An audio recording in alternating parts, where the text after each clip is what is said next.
Yeah, fuck your TikTok. We're fucking armed to the teeth and we're going to jail. You're still listening.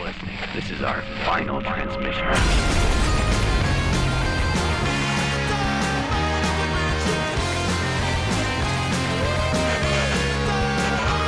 Hey Sam, we're here. We're here, Jamie. How's it going? It's going pretty darn well. Jet lag is lagging my jets, but Yeah. you know, I'll live to fight another day. You look great. You've got that rugged, tired, busy, well-traveled energy about you. Like, you look ruffled but raring. Okay. Michael Shannon, generally speaking, that kind of vibe. Yeah, when I was in New York, which is where I've just been, we were in Williamsburg and saw a poster for Michael Shannon, who was playing a gig of REM covers. Who knew that was a thing? Holy crap, that sounds amazing. Yeah. I would have gone, but it's happening now. Yeah, and you're not there. And I'm here now with you. We're here. My dad was once on a flight sitting next to a guy who he described as very weird, quote unquote. And the guy had his hood up, 2 masks on, a huge pair of headphones, and he was like ripping through a script. And my dad obviously that caught his attention. He looked at the script and he looked at the guy, and he managed to ID him basically immediately as Michael Shannon. And he was obviously like slightly incognito, covering his entire head and face. But my dad said he was nailing whiskey the entire flight. He would just like put his hand up and be like, "Excuse me, ma'am, can I get another whiskey?" Like every 10 seconds. And like she'd just keep bringing it. And she just ended up putting like 6 minis on his table. And he was just drinking these massive whiskeys and railing through this script. And then he like slept for like 5 minutes and got off the plane and left and went to fucking... It was weird. They were flying to New Mexico. So I think there's a big Netflix studio down there. So you think he might have been filming George and Tammy? Time-wise, I think that's where it fits in. But yeah, my dad said he didn't say hello or anything because he looked like he was obviously quote-unquote working. But what fucking crazy fucking... Flying in coach as well from New York to Albuquerque. Well, he did those DC movies, but for the most part, he's like a small indie guy, right? Yeah. I just didn't see him as a guy who would fly coach. Well, maybe they don't give you as much whiskey. Maybe like if you're in first or business, the expectation is like you get a drink when you get your drink. We'll come round. We'll service you very well. Whereas if you're in coach and you're Michael Shannon, they're like, it's Michael Shannon and coach. Give him all the fucking whiskeys. Yeah, keep giving him those whiskeys. I thought that was great. What a way to fly. When he got off, did he have his little tote bag? Or it was all clinking, and he's like, "I'm such a lucky boy. Thank you for having me." Such a deep cut Shannon reference. No, I don't think he did. I think he'd maybe left that part of his life behind him. I don't know. We've got a Shannon movie on the list that I'm raring to get to, directed by William Friedkin. Yeah, with Ashley Judd. It's called Bug. Ooh, how exciting! That was my intro to Shannon, and I can't wait to get to it and share it with you. But now, on this podcast, that especially for Patreons, which is why they're getting all of this bullshit. Damn right. We're going to talk about what scared us as kids. Yeah, we fucking are. Hang on. That was 2006. That can't have been your introduction to Michael Shannon. You saw fucking Groundhog Day. Sure, okay, but it's my introduction to actual Michael Shannon. Yeah, Michael Shannon's not Michael Shannon in Groundhog Day. Ooh, I don't know. I would refute that. I think he's fucking blossoming into the Michael Shannon that we know and love every moment he's on screen in Groundhog Day. Can you imagine the conversations him and Bill Murray had? Yeah, you don't have to. There's loads of interviews about it online, but yeah. Well, when we get to Bug, you'll see he's absolutely setting himself up for Take Shelter, My Son, what have you done? Like, nice. He's becoming that Michael Shannon in that moment, and it's a wonderful, wonderful time. I can't wait. That's going to be an absolute romp. Yeah, but anyway, does Michael Shannon scare you? Did he scare you when he was a kid? When you were a kid? No. I bet if I'd met him when I was a kid, he would have. Not when I was a kid. No, things that scared me when I was a kid were basically all kind of the same thing, it turns out. I sat down and I thought about this, just staring out the window for a little while, and I was like, these are all variations on the same theme. Is it a hard day's work and I didn't have time to be scared of a hard day's work, JB. I was too fucking busy working. I was I guess I was a relatively hardworking kid compared to a lot of people. I used to have to fucking fetch the coal. we had a coal fire and a coal bunker. And one of the things on my list was that when the coal was low, I used to have to crawl all the way into the back of the coal bunker, and there was fucking all sorts of creepies in there. It was like insects. There was never any rats. I was always terrified there'd be rats in there, but it was always like fucking dense with life. A bird flew out of there once and hit me square in the face. The coal bunker was fucking scary, dude. I was not too fucked with. Are you like a 17th century urchin? Like, basically, we had a fucking outdoor toilet in that house as well. What the fuck? This is like, so I'm guessing we're talking what, like late 80s, early 90s here? Like this late is 80s, early 90s, not even late 80s, yeah.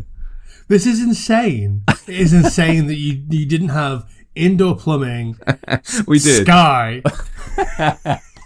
We did have indoor plumbing. So what happened was my dad bought it wasn't really, it's not fair to say it was run down. It was like it was a council house that had been lived in by this old family for like their whole lives in a tiny little village in the middle of nowhere, and it was basically all my folks could afford at the time, and they wanted to buy rather than rent, so they bought this house for a song, and it just was like basically the start of a horror movie, except it was semi-detached, so it wasn't totally isolated.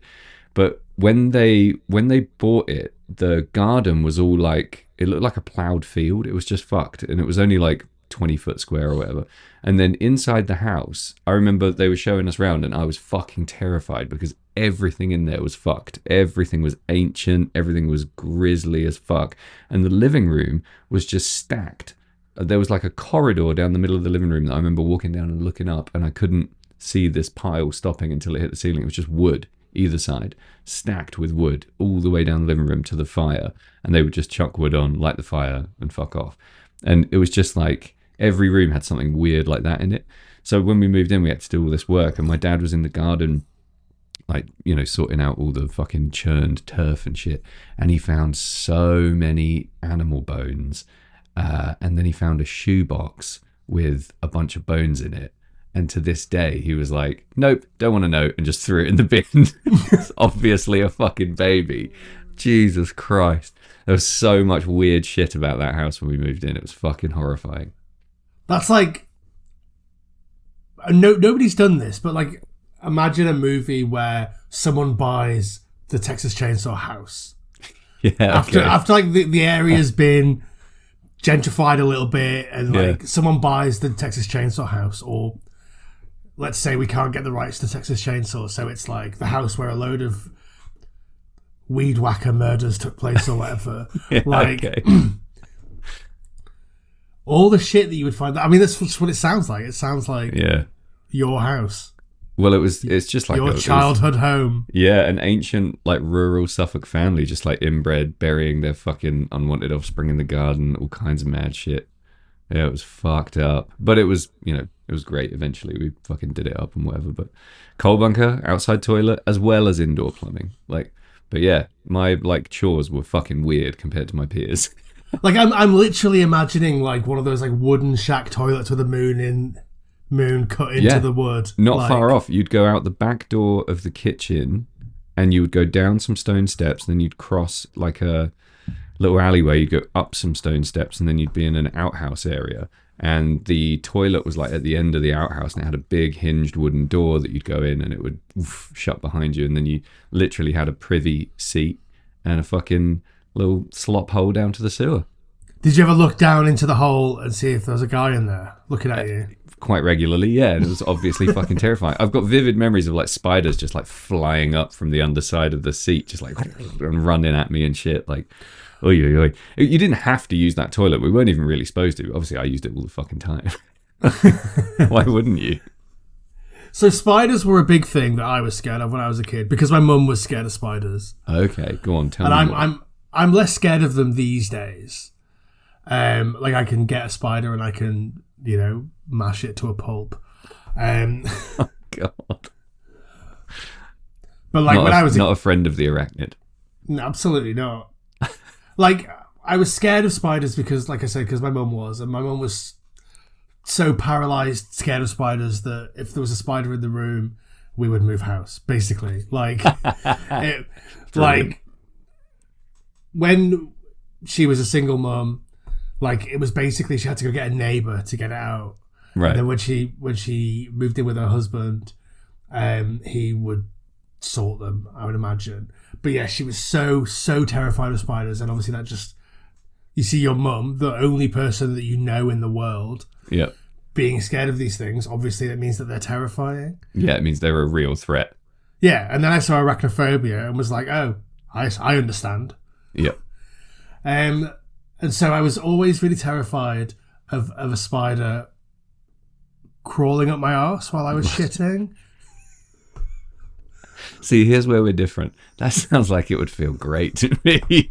Well, now, what is a spider if not a really ugly gerbil? But like, but when you're a kid, I guess your anus isn't quite as erogenous as it is when you're in your late 30s. Yeah, you don't have such a nuanced take on the anus when you're a child. Fucking I didn't. Jesus. I missed out on some good times. If only I'd have known. Yeah, there's a bit of stand-up that I remember from, I don't know, I was like obsessed with stand-up when I was a kid. Yeah. And there's just like a bit of stand-up that I remember where there's a guy talking about his first ever like sexual awakening, and he's like, I found one of those pens, you know, those pens that you have where it's a woman wearing clothes and you turn it upside down and the clothes come off. Well, I shoved one of those up my arse. That's brilliant. I have no memory of who that is, but that's a little bit of stand-up from my very young days that's lodged itself in my head. I love that shit. I've got so much stand-up that I should not have listened to when I was a kid that's just fucking in there forever. I listened to so much Lenny Henry growing up for some reason. I just had so many Lenny Henry tapes. And his early stuff was pretty fucking raw. Well, I guess it's pretty family friendly, but maybe that's why I was allowed to listen to it. I think there's definitely, you know, I'm no fucking psychologist over here, but there's so much in that shit that scared your parents, scared the crap out of you, right? And you've nailed it. It's because they're your frame of reference. But I grew up constantly being told that I was not allowed to read any of the Stephen King books in our house because they were so fucking scary. So I grew up with this like pure red hot terror that if I opened a Stephen King book, I would just fucking turn to stone. And I vividly remember how this fucking crystallized for me. My mum was reading It in the living room, and I'd seen it on the table, and it was the Tim Curry cover with the hand, and I'd seen it loads, and I'd be like, fuck that, Jesus Christ. And I went into the living room while she was reading it. It must have been like 2 a.m. or something, because I was going downstairs to get some water. And I walked into the kitchen, and she screamed, oh, fuck, and slammed the book and threw it across the room because what she was reading was so fucking scary. And I fucking had no idea what was going on. I was like, what's wrong? She told me it was too scary to read and that she had to throw it across the room. And she would put it in a cupboard and shut the cupboard when she wasn't reading it. So I grew up like, fucking, that's a no-go. We never go near the Stephen King books. And then now, obviously, I've read nearly every single one. So it's a weird thing, and it's seeing your parents scared. It was a big one for me. The TV miniseries was one of the first things that I watched that I remember really scaring me. Obviously, we've talked about Night of the Living Dead and me getting scared because like that's not supposed to happen. Sure. At the end, but like it wasn't the zombies that scared me. It was that's not supposed to happen. But Tim Curry, Pennywise, the big spider that he turns into. I mean, it's all in there. That was a big thing for me. My first memory of reading a Stephen King novel, I think it was a 4 Past Midnight. One of the stories in 4 Past Midnight, because I liked the little sort of gremlin guy that was on the cover. Yeah. On the hardback that my mum had, which I now have because what is being in your 30s and having some money if not trying to find all the things that made you feel anything as a child. All the things your parents owned and got rid of. Yeah. Like my mum gave me so many of her Stephen King books, and I have a difficult relationship with my mum. And so I didn't care about them. So like the massive extended version of The Stand and stuff, I just sort of got rid of it. Really? And now I'm trying to buy them back, and it's like minimum 20 quid. It's like, yeah, they're fucking expensive. I had yeah, I think my mum had a decent King collection that I worked through when I was younger. I read all the ones I wanted to, and she ended up donating them and getting rid of them, I think. But the hardbacks are just too fucking... They just take up so much room, and I don't really read the hardbacks, to be honest. I have a few. I've got a couple of nice first editions and old hardbacks, but I kind of end up just selling them because they take up so much fucking space. Yeah, I mean, like, I won't read a hardback, but I will buy a hardback. But I also want the paperbacks. Yeah, because yeah. I'm a bit of a hoarder. Like, I like to own things. Yeah. I like to own things more than I like to interact with them. I like to own, hate to use. Yeah, absolutely. If you use it, it might break. You use it or lose it, though, right? That's the... I mean... You're not going to break a fucking hardback, Jamie. I mean, tell that to the copy of The Dark Half that I have, which you hate. You hate The Dark I can't Half, stand right? The Dark Half, yeah. Did you read / engage with the audiobook of that first Garth Marenghi book that came out? No, I only ever watched the show. Yeah. Is it good? Like, it's good. There's so, like, the show is fun and goofy, and the book, I mean, is very much the same as that, but it's they are like take-ons of very specific stories by established horror authors. Oh, cool. And one of them in the first book, which I can't remember what it's called. The new one's just come out. It's called Incarcerate, isn't it? But the first one, there's a story in it called The Dark Fraction. Okay. Which is very clearly, obviously, a take on The Dark Half, and it just sort of, it's funny and it's fun, but it sort of loses me a little bit. Really? Yeah, because it's like, I don't know, when they were being sort of whimsical and creative, it's, I don't know, I find the spoofing a little bit lazy. Maybe. Yeah, I don't love a horror spoof, to be honest. There's two things that I don't love in everything you just said. One is a horror spoof. I'll just watch the horror. Like, there's enough dumb shit in the world to spoof. Leave good horror alone. But also, I don't really like books about writers. I don't like narratives, which is why it's so incredible. How do you like Stephen King? Yeah, exactly. I have to skip quite a lot of that bullshit. But I just don't like those characters, it turns out. Like, the books end up being okay. Like Salem's Lot, I like everything except the main character. Do you know what I mean? Yeah. But that's why it's astonishing how fucking much I love Alan Wake. Because it's just a game about a writer. It's exactly the same thing. But like, the Alan Wake is... From my memory, I've only played the first one. I know that you're working your way through the second one at the moment. Yeah. It's very much like, okay, we want to write a story in the vein of Stephen King. What does Stephen King write about? He writes about writers. So that's one of the ways that will capture the sort of Kingian vibe. Yeah, and we won't do. Basically, they've just not made any of the mistakes he makes in writing about writers, which is great. But yeah, I mean, I think. It's a big off-putting thing for me in any of those King stories when the fucking main character's like, I was a writer in Maine. Oh, God, heard it before, don't care. It feels lazy, but it is what it is, you know? The worst of it is in those fucking Gunslinger books. Where yeah, I haven't even read them. I just haven't read any of the Gunslinger books because of that exact reason. Like, it goes beyond, like, I'm putting a writer in this story. It's it's like, I am Stephen King. The Gunslinger is Stephen King. Stephen King is a character in this fucking... wank fest of a series of novels. Yeah, he exists within that metaverse or whatever the fuck. Yeah, it's a bunch of bullshit. I've got no interest, but yeah, so one day I'll read them. That first memory I have of reading any Stephen King is in one of those 4 Past Midnight stories, and the thing that sticks out in my head the most is this fucking analogy that he makes, where it's like the car was parked and not even with a wheel on the curb to make it interesting, or something like that. It's wow. It's fucking nonsense. I can't believe I read more Stephen King after that. But like, there's so much bad writing, isn't there? I actually quite like that, what you just said, but there's so much dog shit. I can't remember. I think the first thing I read, pretty boring. I think I read Carrie. I think I just started at the beginning and was like, wow, that's fucking amazing. Kind of built up from there. But in terms of like, other shit that scared me when I was a kid, I have a vivid memory of going to... Remember we talked a little bit in other episodes about the mental health facility that was near my childhood home. Of course. We went there one night, me and Billy, and we got separated.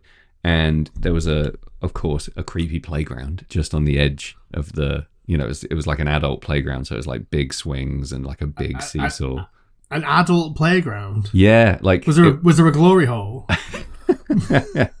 There was all kinds of sex swings and torture devices. It was literally just a scaled up kids playground, I guess, for adults to play on. Like not older kids, but fully grown. Like we could go there now and not get put on a list. There's nothing that we couldn't fit on. It was obviously for like the residents, like they had a playground. So the fun thing to do was obviously to go down the fucking huge slide. That was the best. Yeah. But the swings were the problem with like becoming an adolescent is you don't fit in the swings anymore, right? You can't even sit there and drink a beer and have a cig on a swing anymore. But these were massive. So we'd sit on these swings and fuck around anyway.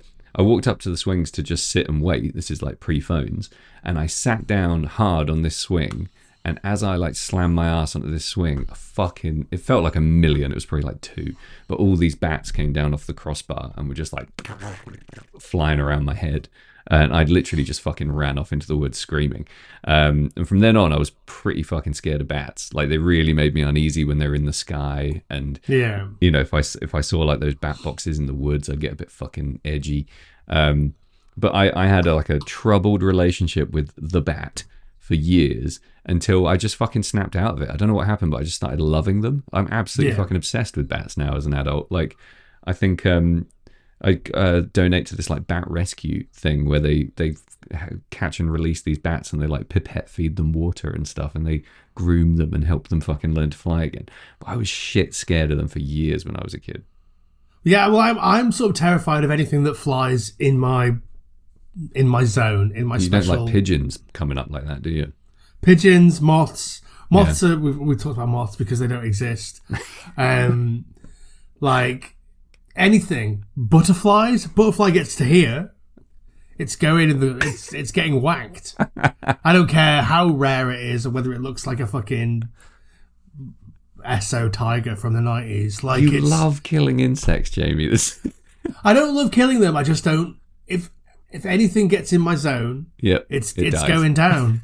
Like that's just it's the law of the jungle of the house that I live on in Liverpool. What about like when your cat is near your face, like when it's wiggling its tail around or something? What's that like? Is that okay?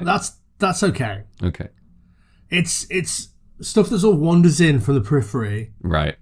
Quite fast. It just I can't deal with it. I bet Daddy Longlegs are like your worst enemy. Daddy Longlegs are fine because they tend to stupidly try and hang out by the windows because they think they can go through windows. Right. What do they know that we don't? That's the question. that is part of the terror of insects, right? We have no frame of reference for their fucking plane of existence. Yeah, I have a bit of an issue with slugs because I went camping once when I was a kid and a load of slugs were in the tent. I put my shoe on and there was about 4 slugs in my shoe. Oh, good grief. And that was maybe around the time that I read the Sean Hudson book, which is schlocky, terrible, great shit. Do I have that? I think I might have that on the shelf somewhere. I mean, I might be thinking of something else. That's about slugs that are giant and eat people. Is it a Pan book? Did Pan do a release of it? I think Pan did. Yeah, one of those. Yeah, it might be on my other shelf. I think I might have that. I mean, it's great. It's a zippy little shitbag, terrible writing. Garth Marenghi is based pretty solely on Sean Hudson. If you ever see clips of Sean Hudson talking, it's exactly like what Garth Marenghi talks like. Nice. To the point where Garth Marenghi's almost not a spoof. Right. Just like if you gave Sean Hudson enough rope, he would hang himself. Yeah. Dressed as Garth Marenghi. He's doing a live thing at the moment, isn't he? Like live. Yeah, he did a book. He's doing a book tour now, and he did a book tour on the last one. I didn't get to go to it. There's a clip of Sean Hudson where it was from. Did you watch Horror Bites when it was on BBC Two? They did like a night of horror films. Oh right. For Halloween, and it was interspersed with these like little clips of like creatives talking, and there was like a horror host that they had invented called like Dr. Walpurgis. Okay. Something like that. And Sean Hudson's on one of them, and he's like, in his Midlands accent, he's like, horror fiction is designed to move you, whether it's to the bathroom or the psychologist. Like, oh God, that guy. Yeah, Walpurgis is a good name for a horror host, isn't that? It's like a Night of the Dead thing or something, isn't it? Walpurgis Nacht. It's like a German. Is it the Saints' Day? Walpurgis Night. Christian feast day of Saint Walpurga in 8th century. Wow. Okay, more reading into that later. This just reminded me of all this erotic talk of spiders. The other day, a spider. I felt like this little sort of like itchy tingle while I was bending over, and I like reached around just to like swat away, and there was a fucking massive spider like just about to crawl down my ass crack. It was like right on that little bit of exposed skin above your waistband, and I pulled it out and showed Claire, and she was like, "Did you just pull that out your ass?" Like a fucking wish. And then I found a piece of popcorn in my belly button. These are not my finest moments, by the way. No. I once punched myself in the face because there was a spider on my face.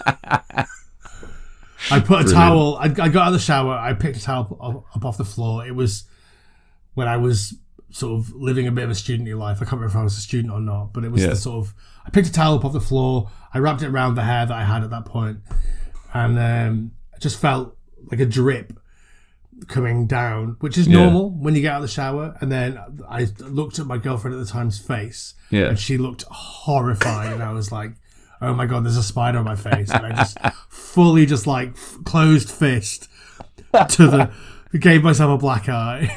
Brilliant. And at least you knew you could throw a punch. You knocked yourself flat on the bathroom floor. Brilliant. Yeah. So another thing that scared me quite a lot, if we go back into movies, and it's a weird thing because, like, obviously it's not a particularly scary movie apart from the opening scene. The bit in Ghostbusters when all the ghosts escape after Walter Peck turns off the ghost generator, or whatever the fuck it's called, the ghost generator, that changes the narrative big time. And they're all flying through the air, and it's that song. It's magic. I don't know. Like, I don't know why, but that song terrified me as a child. I mean, that's a huge moment in that movie, right? I know. I would fast forward through it. Really? Yeah. Wow. Holy shit. I mean, it takes a lot to make you fast forward through something when you're a kid. I would only really fast forward through like the boring song in Muppet Christmas Carol. Everything else I would just suffer. What's the boring song in Muppet Christmas Carol? Do you know what? I take it back as an adult, but I didn't like The Love Is Gone, the Michael Caine I didn't like that when I was a kid. And I found out later on that they cut it from some releases of the movie, so I wasn't alone. Yeah. The love is gone. The love is gone. Yeah, fucking hell. Shut up, Michael. Get on with it. It doesn't add anything. Yeah. That's for another episode. Yeah, that song is because it's the song and the visual, right? The ghosts like coming out of the building and about to fucking wreak havoc on New York City. It's a great beat. Yeah, and it's an awesome moment. And it's the ghosts in their sort of weird spectral blob colored light form. Like I was much more scared of that than of like the fur coat that comes back to life, or like the Titanic pulls up, or that might be in Ghostbusters 2. I can't remember. Either way, but I find that a bit scary. I think it's great. Well, like, I just don't find the visual of the ghosts scary. Even in like the opening scene when it's in the library, like the books floating is much scarier to me than the scary librarian or the Scoleri brothers. Yeah, definitely. Yeah. They look great, but they're just not that scary. And I think that's perfect for what is basically a kids movie, right? Yeah, apart from all the like ghost blowjobs and schnapps drinking and whatever else in that movie that makes it very much not a kids movie. There's when you don't really know what they are, and it's just like all this shit's escaping, and you've been built up to it being terrible by all the like really overacted shouting about it being like dropping an A-bomb on New York City. I can see why that fucking freaked you out. I absolutely loved Ghostbusters as a kid, obviously, and love it as an adult, but I remember just fucking living in that movie and not really finding any of it scary, just absolutely loving every second of it. It's got to be the start of a lot of people's love of horror of our generation, right? Absolutely. I completely agree. It's got to be the inception point for so many people. because it's like it's very easy to get along with. Yeah. It's funny. There are bits that you can be scared by if that is your prerogative. Yeah. But yeah, it's just so fully formed. But like it's weird. Like you say, looking back at it now as an adult, when it's like this is not really appropriate for children. There's not really anything for kids to enjoy in that movie. I don't think. I was enjoying it because it was more adult than I was. Do you know what I mean? Yeah. All the humor's pretty adult. The aesthetic is not appealing to a child. Like, none of these people look cool to a kid, I wouldn't have thought. Like, Yeah. Bill Murray at this point in his career is like acne scarred, receding hair, pot belly. Like, he's not the kind of thing that kids want to see on TV. You know, same with Ray. It's not particularly slapstick. It's not very simple. I don't know. I thought it was a fucking grown-up movie with like a youthful kind of spirit to it. But I loved it because it felt so grown-up. Yeah, no, I just it's weird the stuff that we were allowed to watch when we were kids. And Ghostbusters, I think, is kind of an inception point of that as well, because if you're an adult, I don't know, in the mid 80s, early 90s, probably when we got to see it on video. Yeah.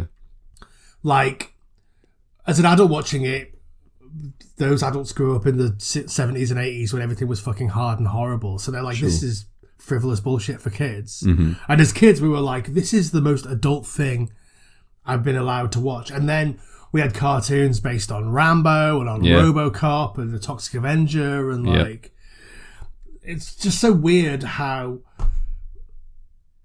we were allowed to engage with this stuff that definitely wasn't made for us. Yeah. But it just became ours. I think it shifted the boundaries a little bit, because like, my parents didn't have fucking time to vet everything I watched. They didn't have time to watch every movie before I did. And they didn't really have like, nowadays parents have like WhatsApp groups just dedicated to like reviewing everything before their kids watch or do it. And my parents just didn't fucking have that. And my grandparents especially, who were the ones who, you know, at weekends would take me to the video shop, didn't have a fucking clue. I don't think they even knew what the ratings on videos meant. They would just get whatever I pointed at. I remember watching Terminator when I was like 12 or something, and there's a really fucking graphic sex scene in Terminator, like, amongst other things. But I remember feeling way too young to watch it and feeling like I was the coolest motherfucker in the world for having seen Terminator. You just got away with murder, do you know what I mean? Like, I don't know, I feel like movies were made, I think they were making them knowing that parents would let younger kids watch them, and then we'd grow into consumers. I think that's maybe cynical, but like, I bought every fucking Ghostbusters thing on earth that I could get my hands on. Yeah, I had the tower. Like I went to the building last week. It was great. Oh, fuck yeah. But yeah, I had the building where you pour slime in the top and it would drip down through all the floors. I had loads of toys, the ones where like they had a little button on their back and their mouth would go really wide. Yeah. I had so much shit like that. I had toys for shows that I didn't even watch, like Visionaries. Oh, I loved Visionaries, and I loved the toys as well. The toys were great, but I think I really enjoyed. I guess we'd call them holograms. Yeah, they were. At the time, or like lenticular images and things like that. I loved all that shit. Fuck yeah, I was obsessed with that stuff. Do you have the strange, this is like a very niche piece of nostalgia, me and my friend Guards talk about this, but when you got the Stay Puft Marshmallow Man toy and turned it upside down and squeezed it and smelled the air that came out of the little vent in its foot, do you remember that smell? I don't think I had that toy, but I think I had other toys like that I would just that rubber smell. Yeah, I had a Boglin, like a Boglin puppet. Yeah.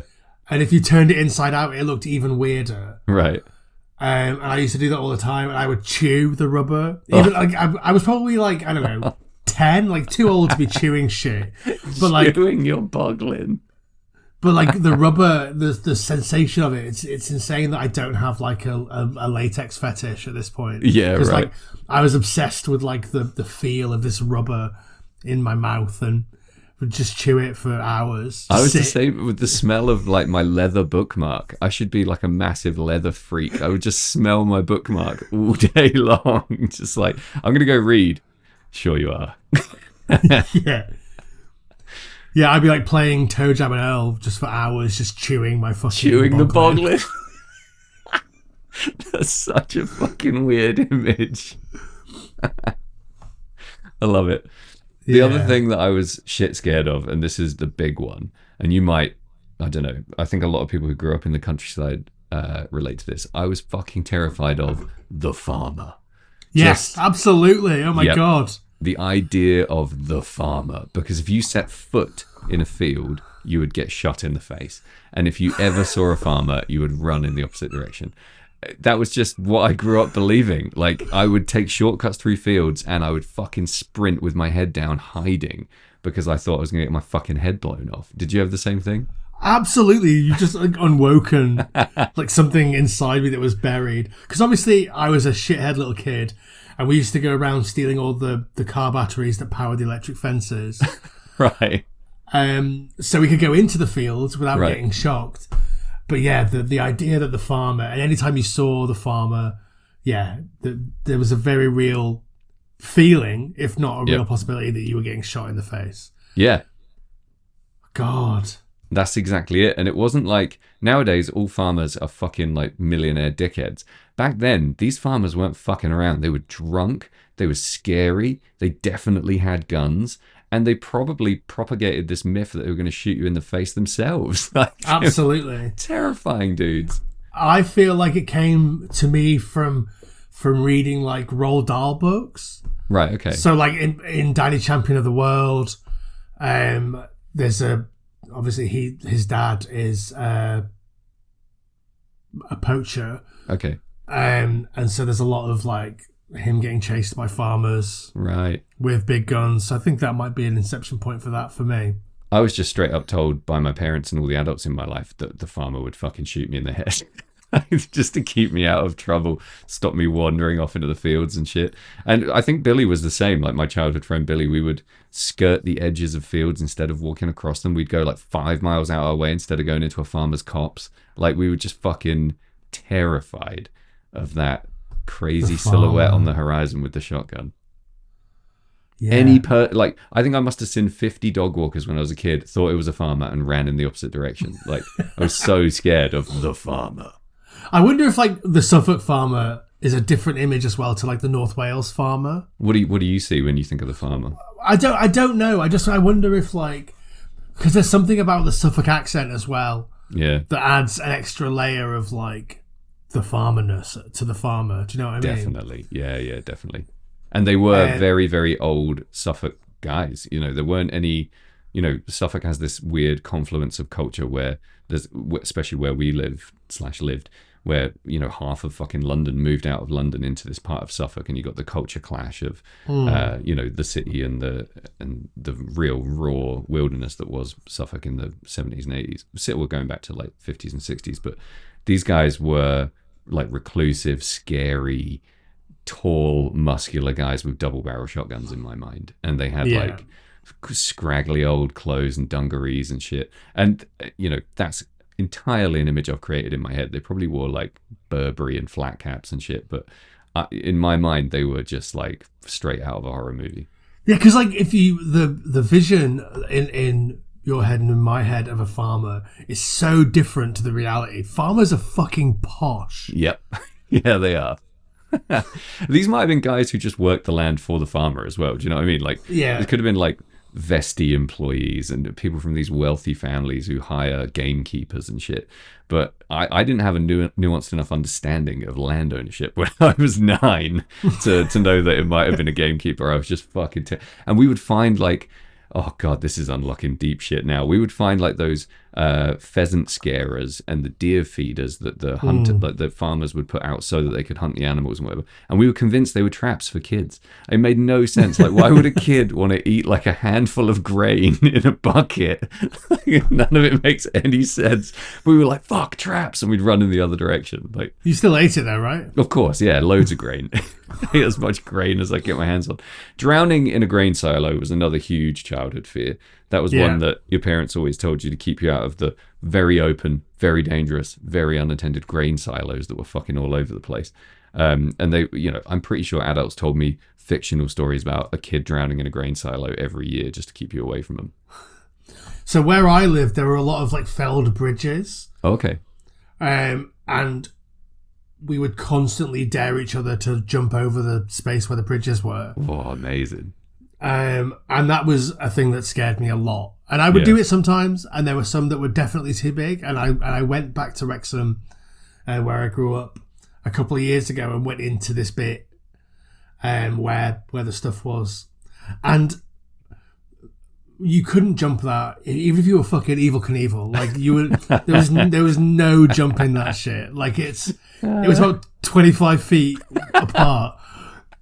But as a kid, you walked up to the edge and you were like, oh, it's just a little bit too big for me. Yeah, absolutely. 25-foot chasm.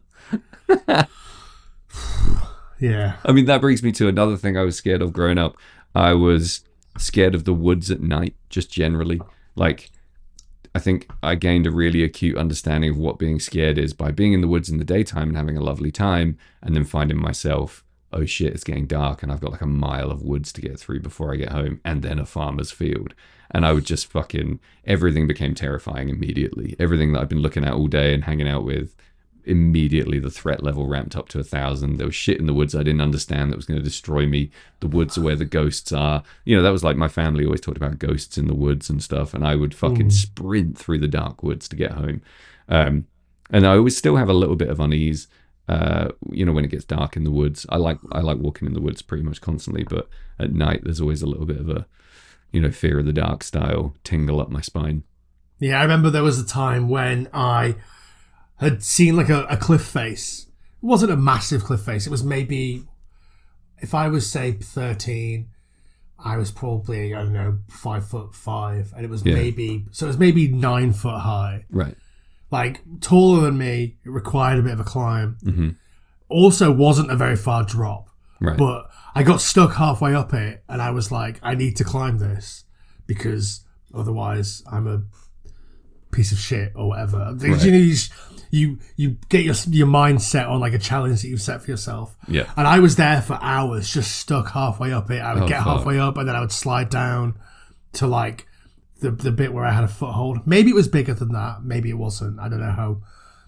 But I would slide down, and it was like a red bank, so it was like all clay. Yeah. So all my clothes were covered in like red clay. Jesus.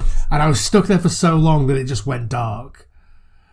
And I missed my tea, and my mum was probably furious at me. Yeah. And my clothes were covered in red clay. So when I finally got out, I just kept saying to myself, there was an Addams Family game on the Amiga where there was like a little clue to a secret bit, and it was like, where there's a will, there's a way. Nice. I just kept saying that to myself, like, where there's a will, like, come on, you can fucking do this. And I eventually got up there, and I was like, okay, I'm up now, but I'm in the woods, and it's fucking pitch black. It's 7 p.m. in November, so it is pitch black. Yeah, there's nobody else here. I've done it. Yeah, but now it might as well be the middle of the night. Yeah, and I have to make my way home to the inevitable ass whooping I'm going to get when I get home, because my clothes are covered in fucking red clay. No reason. Yeah, so it's like, do I stay in the woods and die from woods, or do I go home and get this shit kicked out of me by my mum? Like, die from woods. It was a very real threat. You could die from woods. You just could. I have so many memories of climbing too high up trees. I was obsessed with climbing trees. I still am. I still climb trees as a fucking nearly 40-year-old. And I have so many memories of getting up to like really thin, high up branches and looking down and being like, oh, fuck, I've done it again. I'm way too high up. And like my friends are shouting. They're so worried. And like the tree is swaying. I'm so fucking high up this thing. And I would have to like figure out how the fuck to get down before it got dark. I think I would put myself in those situations on purpose for quite a long period of my childhood. But that was more like thrill seeker stuff. I wasn't actually scared. I was having the time of my fucking life. But unless it was getting dark. I think the only other thing that I remember being really scared of as a kid that I'm still absolutely terrified as an adult is prison. Yeah? Yeah, just the idea of endless incarceration and the brutality of imprisonment is absolutely top of my fucking all-time terror list. I've got a bit of a rosy view of prison. I've often thought, if I went to prison, I'd just get really healthy and buff. And read loads of books. Yeah. And make loads of friends for life. Yeah. That's how I've always thought about prison. Like ever since I was a kid, I was like, if I went to prison, I'd just lift weights, chat to my friends, play poker for cigarettes, make wine in the toilet. Like, let's have a great time. Yep, and I'm going to just let you carry on with that view of prison, because if I told you what my view of prison is, it would taint yours and you wouldn't have as much fun in that fantasy world. My view of prison... Come on, let's have it. No, dude, I don't even want to talk about it. It's so bad. If I go to like...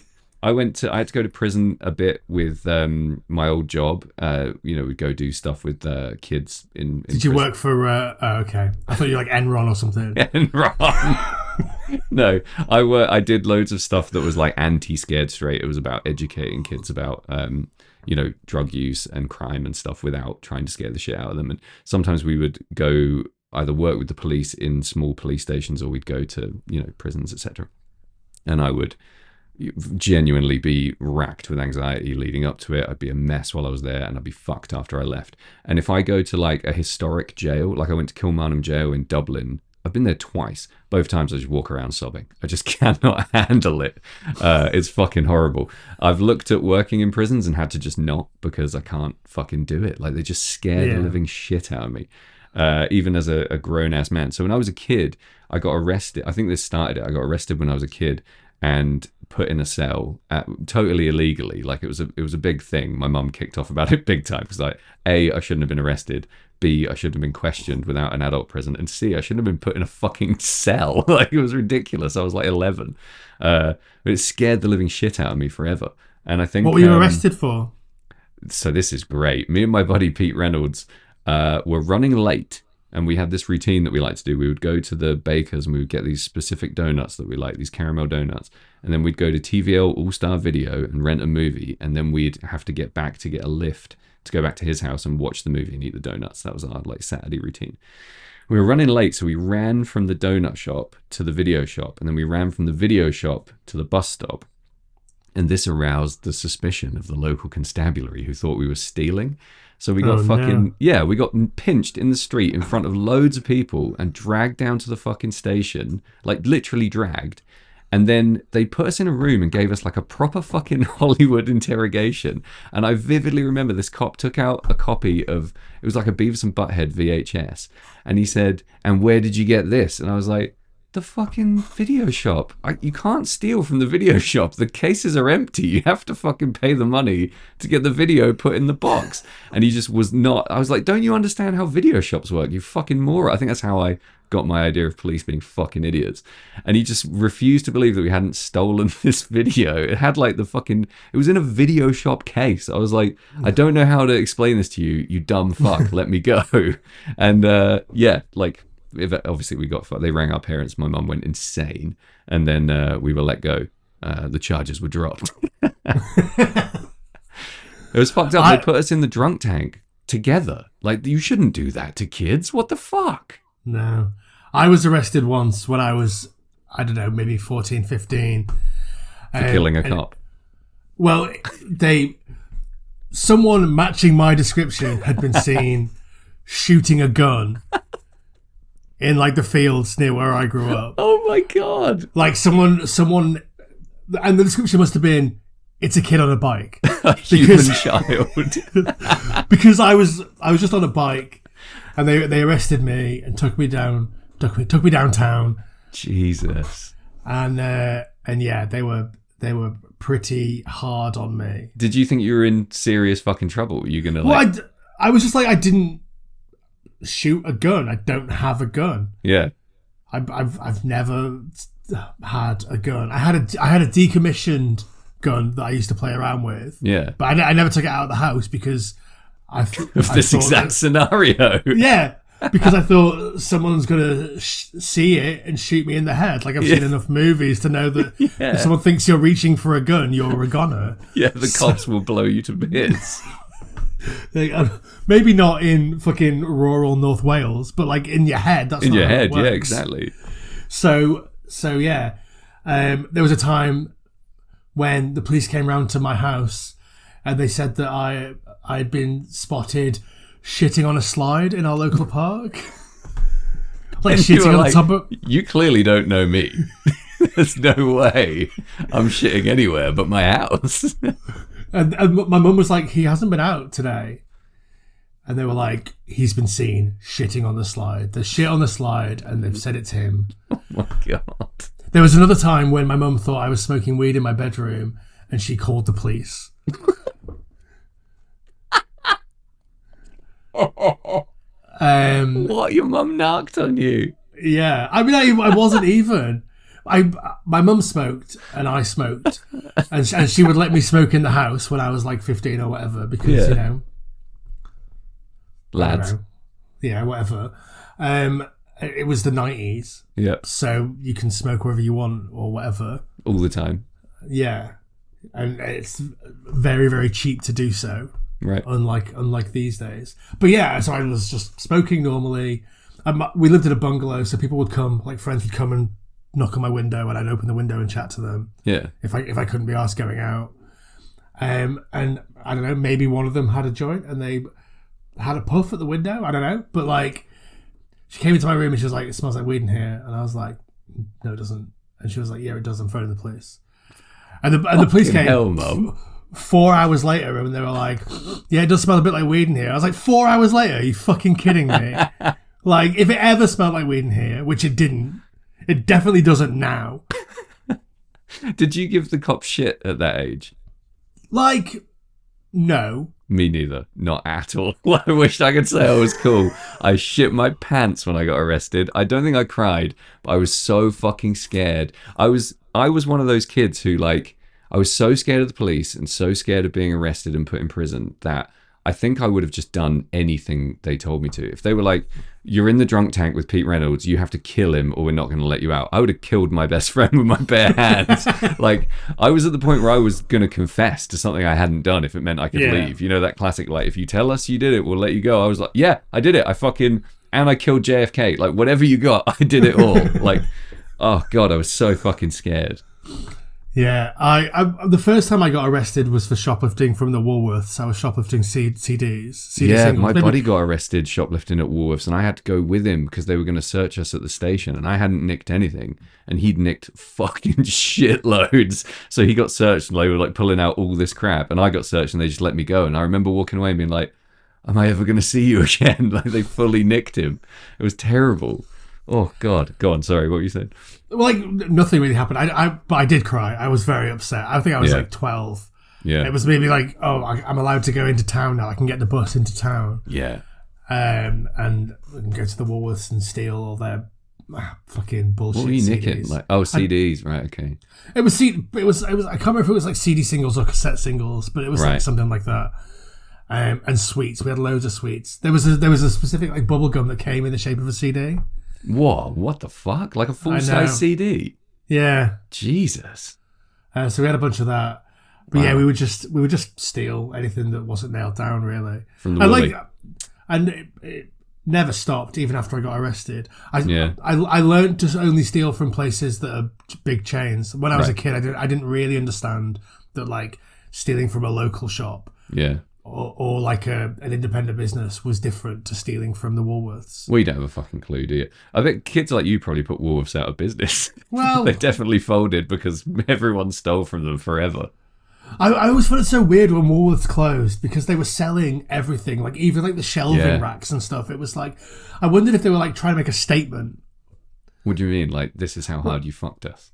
Yeah, like when businesses close down normally, they don't sell like the shelves that the products were on. Oh, I don't know. I think they do. I worked in a bunch of for a while, one of my jobs was shutting down, closing warehouses, and we sold every single... sold the fucking light bulbs in one of these warehouses once. Well, I believe that they sell them, but I would imagine that they sell them business to business rather than putting a price tag on it in the Woolworths in Wrexham, being like, buy this shelving unit. Yeah, that's not a bad point, actually. I don't think I've ever seen that. It weirded me out. Another thing that really scared me is once I was asked to be in a police lineup. Oh my God. What, as a kid? I think I was maybe 16. I was in college. I'd moved to Burnley to live with my dad. And there was a cop that like hung around on college, and he was like, do you want to come and be in a lineup? Like, there's a guy that, I don't know, maybe looks a bit like you. So we want to put a lineup of these people together. And I did it, but I was fucking terrified that they were going to say, no, it's him. Yeah. I was going to say, I'd be so scared on so many levels. One, they'd pick me, I'd go to jail forever. Two, it's an elaborate ruse by the cops to just imprison me. Like, they're going to get me in the lineup and then be like, we got him, boys, and just drag me away forever. Like, what the fuck?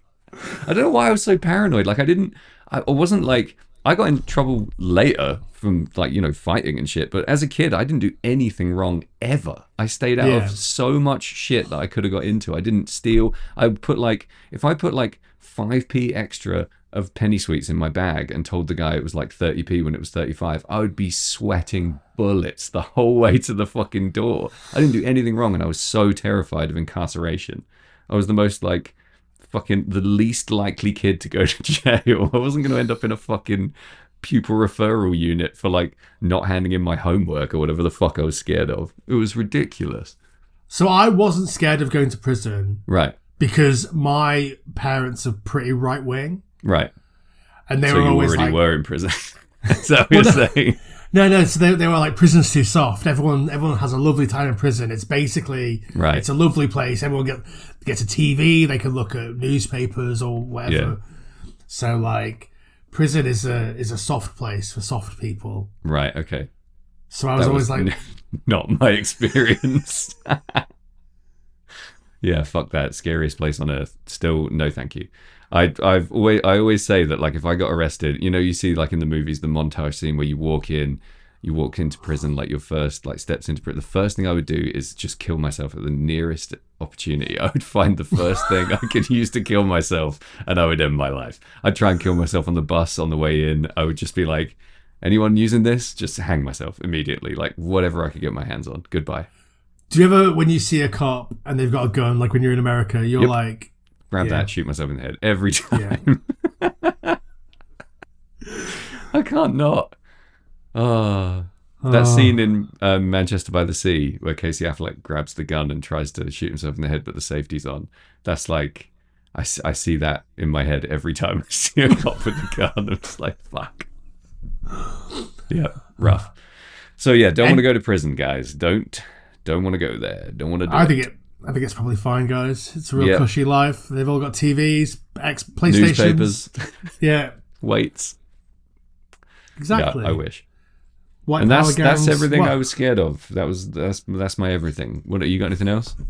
Like, no, not really. I mean, I was pretty heavily bullied when I was a kid, so I was scared that I was going to be murdered by bullies. That's always a very real threat as a kid, right? Like, one time, the bullies tried to hang me from a goalpost. Oh, Jesus.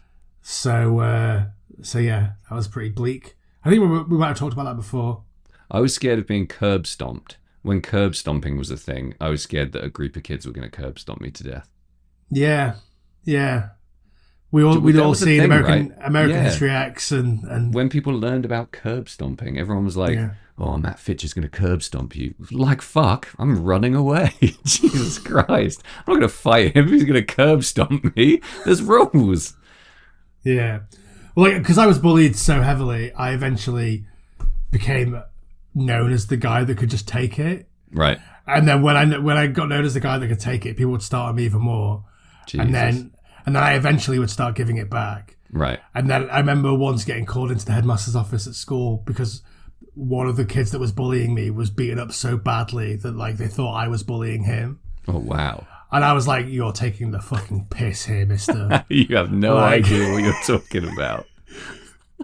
Like, it's not my fault if these fucking bullies start on me and then can't take it when I beat the shit out of them. Yeah, exactly. It's weird how kids get pigeonholed like that, right? Like, oh, he's the kid who can take it or whatever. I remember being the first kid in school that punched someone in the face, and that was it for the next 5 years. They were like, oh, that's that guy that on the fucking first day of school decked that kid who fucked with him. Well, that's how you get by in prison, right? Yeah, but it's very different when you're fucking 13 and you think you're invincible. When you're 38 and you know that if a spider crawls on your bum crack, you'll scream. Like, what the fuck? Get me out of prison or fucking get me dead. There was a little series of movies, wasn't there, about like how scary it is to go to prison. They were like comedies. There was one called Big Stan with Rob Schneider, where he's so afraid of being raped in prison that he becomes a martial arts genius. Love it. Yeah. I think like the only thing about prison that's scary is the rape. The idea of being physically invaded in prison puts me in a cold sweat, but it's yeah. I mean, I can't even take a moth to the face. So that's what I mean, dude. The less you think about how you would fare in prison, the happier you'll be. Keep this fucking... I've got a TV VHS combo, a stack of books, my own toilet, and, 3 squares a day. Keep that in mind and you'll be fine. Yeah. When I assume that when I do eventually go to prison, it'll be for white-collar crimes anyway, so it'll be fine. You assume. I think you'll be wrongfully convicted of shooting someone. I think this is going to come full circle. Yeah, I didn't shoot that gun. Yeah. Even if I had the gun that I had, it wouldn't shoot. It was a decommissioned like World War II Luger that I bought at the car boot sale near my house. Luger, Jesus Christ! I thought you were going to say like an old flintlock pistol or something. You're fucking running around your house with a Luger. Yeah, it had been turned into a cap gun. Oh, nice! It was great. That's awesome. Did you have spud guns growing up? Like, no, but we were pretty obsessed with catapults. Yeah. I had a really good catapult that like wrapped around my wrist. Oh, the proper wrist rocket. Yeah. Oh, I never had one of those. They look fucking deadly. What kids these days got? Fucking TikTok. They've never lived, mate. They have never I had a knuckle duster when I was a kid. Yeah, me too. People at the car boot sale, they would just sell you anything. Yeah. They don't care that you're 11. Yeah. I remember a grown man telling me that my metal knuckle duster was a bad idea. And I was like, why? Fuck you. And he was like, you need a plastic one because the metal one sets off metal detectors. And I was like, great point, bud. It's like my age now. Okay, I'll have a plastic one too. Jesus Christ. Yeah, I was always obsessed with crossbows as well. Like I never really got to. I always wanted a crossbow, and I never really got to play with one. Yeah. But I knew that I would shoot all of my friends, my parents, all of our pets, anyone that I've ever seen in the street. Like they would all have a crossbow bow, like right in their neck. Like I used to love that shit. I went to archery when I was a kid and I got pretty good. And the guy was always like, oh, if you get X amount of bullseyes, we'll let you have a go on the crossbow. So I got to go on the crossbow quite a lot. It was really fun. I still want a crossbow. Treat yourself. I would. Kaz, the cats, like everyone's getting crossbowed. Yeah, like. Yeah, it's a dangerous game. Even now, I'm scared. This is how you go to jail, then, isn't it, Jamie? Crossbow crimes. Is killing your partner and your cats with a crossbow, is that a white collar crime? Is that considered a white collar crime? Dude, I don't think so. I think that's about as blue collar as they come. That's borderline medieval. Fuck me. Speaking of medieval, I also at the car boot sale bought like a flail, like a mace. Holy fuck! Like in the 90s at the car boot sale, you could buy anything in the world. Yep. For 50p.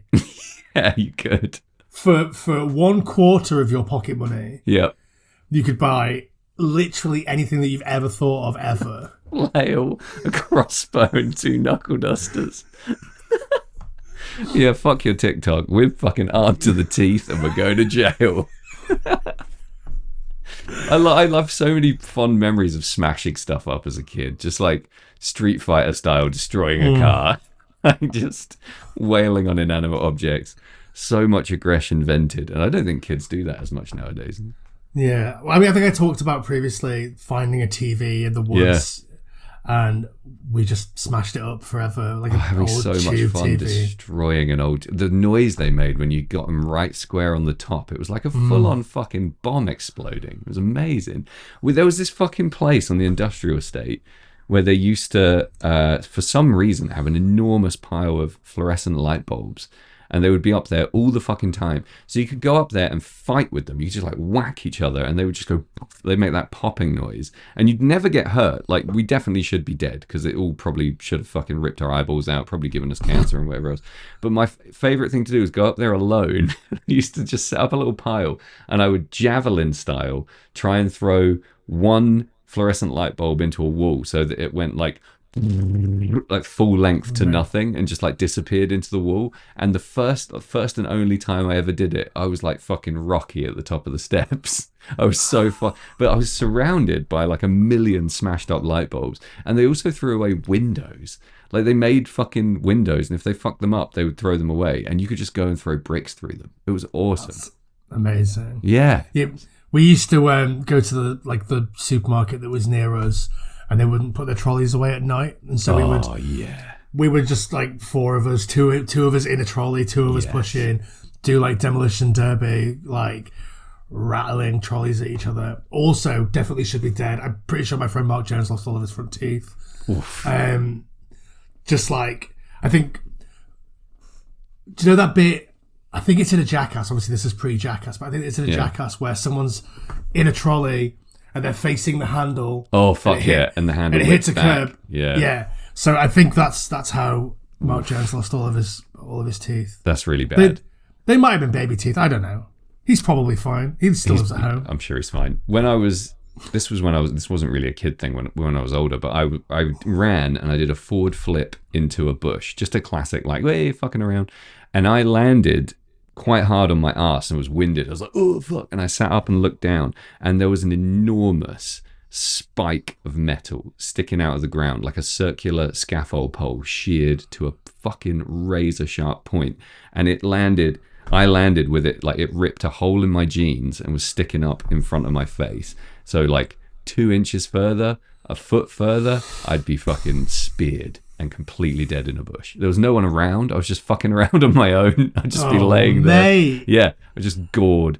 And there was a kid a couple of years below me in school who was actually my boss for a while, weirdly, who like ran and karate kicked for sale sign, house for sale sign, snapped it, landed on it, and just like fucking annihilated his liver and his fucking kidneys and shit, like stabbed him right through.